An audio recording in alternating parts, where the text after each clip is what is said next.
Nandyal assembly TDP అభ్యర్థి NMD Farooq 12,000 ఓట్ల మెజార్టీతో గెలుపొందడం ఒక వరం లాంటిదని సీనియర్ టీడీపీ నాయకుడు ఏవి సుబ్బారెడ్డి పేర్కొన్నారు.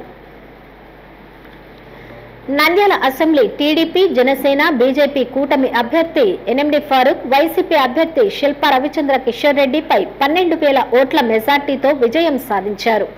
దీంతో టీడీపీ సీనియర్ నాయకుడు, రాష్ట్ర విత్తనాభివృద్ధి సంస్థ మాజీ చైర్మన్ ఏవి సుబ్బారెడ్డి ఫరూక్ ను కలిసి అభినందనలు తెలిపారు. టీడీపీ నాయకులు, కార్యకర్తలు ఫరూక్, ఏవి సుబ్బారెడ్డిలను గజమాలతో అభినందించారు.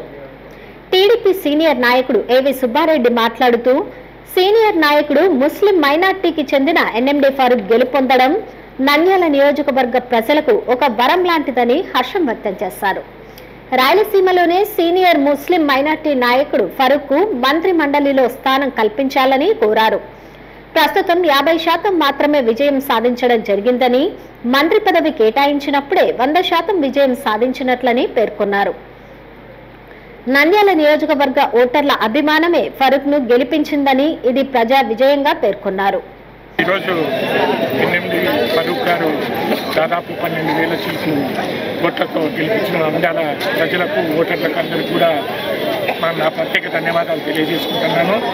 ఈరోజు ఈ విజయం తెలుగుదేశం పార్టీకి ఒక వరంలా మేము భావిస్తున్నాం. ఎందుకంటే మైనార్టీ నాయకుడు, రాయలసీమలో సీనియర్ అయిన వ్యక్తి, ఇప్పుడు 50% మేము విజయంగా భావిస్తున్నాము.